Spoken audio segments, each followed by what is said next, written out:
में इन दिनों धर्म और संविधान के बीच बहस चल पड़ी है। इसकी शुरुआत AIMIM चीफ और हैदराबाद सांसद असदुद्दीन ओवैसी के एक ट्वीट से हुई। ओवैसी के ट्वीट पर मशहूर कवि कुमार विश्वास का रिएक्शन आया। उन्होंने ओवैसी से भारत को इस्लाम के ऊपर रखने को कहा।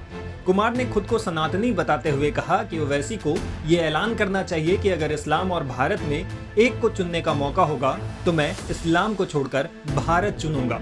और इसके बाद ट्विटर पर बहस छिड़ गई। दरअसल शुरुआत में ओवैसी ने एक अखबार का स्क्रीनशॉट शेयर करते हुए मोदी सरकार पर हमला बोला था।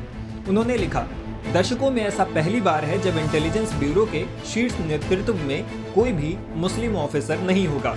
ये उस शक की झलक है जिससे बीजेपी मुसलमानों को देखती है। IB और रॉ विशिष्ट बहुसंख्यकवादी संस्थान बन गए हैं। आप लगातार मुसलमानों से उनकी वफादारी का सबूत मांगते हैं, लेकिन कभी उन्हें अपने बराबर नागरिक के तौर पर स्वीकार नहीं करते। ओवैसी के इस ट्वीट पर कुमार विश्वास ने एक बड़ी बात कह दी। उन्होंने ओवैसी के ट्वीट को शेयर करते हुए रिप्लाई किया। कुमार ने लिखा, वकील साहब आपकी हर बात सर आंखों पर, बस जरा इतनी सी जहमत करें कि ये दो बहुत जरूरी बात आप भी एक बार खुलेआम बोल भर दें। बोलिए, अगर इस्लाम और भारत में एक को चुनने का मौका होगा तो मैं इस्लाम को छोड़कर भारत चुनूंगा।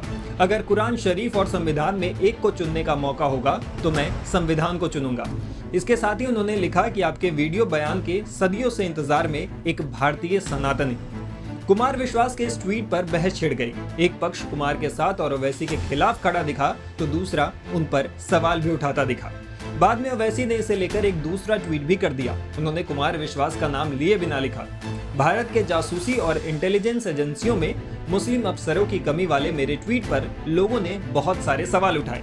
मुसलमानों से पूछा जाता है कि मजहब और मुल्क के बीच में किसे चुना जाएगा। पता नहीं कितने लोग देश की सुरक्षा का सौदा करते हुए पकड़े जाते हैं। ISI महिलाओं के फेक अकाउंट बनाकर इन्हें फंसा लेती है।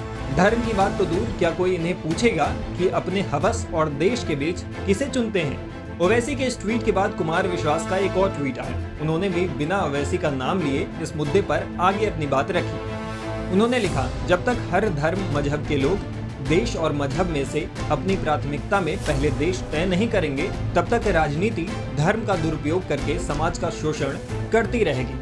कल दिन भर गरियाने वाले उन सभी का आभार जिन्होंने मेरी बात को राष्ट्रीय विमर्श बना दिया।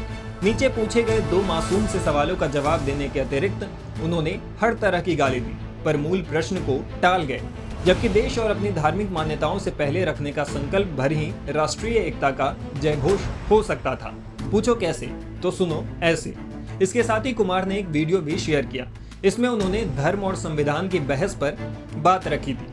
उन्होंने बताया कि एक बार एक मुस्लिम लड़की ने उनसे पूछा था कि देश में माइनॉरिटीज के खिलाफ जो माहौल बन रहा है उसे खत्म करने के लिए क्या करना चाहिए।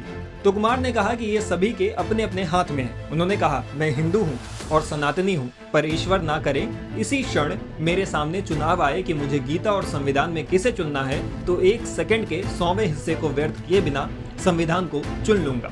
अगर मेरे पास चुनाव आए, भगवान ना करे कि सनातनी होने में और भारतीय होने में किसे चुनना है, तो मैं 1 सेकंड का हिस्सा व्यर्थ किए बिना भारतीय होने को चुनूंगा। इसके बाद उन्होंने कहा कि यही बात तुम भी दोहराओ कि अगर आपके सामने ये निर्णय आए कि कुरान शरीफ और संविधान के बीच किसे चुनना है और फैसला लेने में 4 सेकंड से ज्यादा समय लगता है तो मुश्किल है।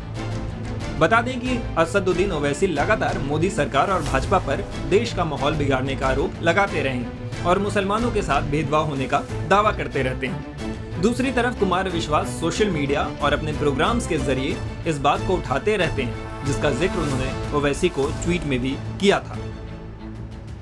Times now of Bharat digital की रिपोर्ट।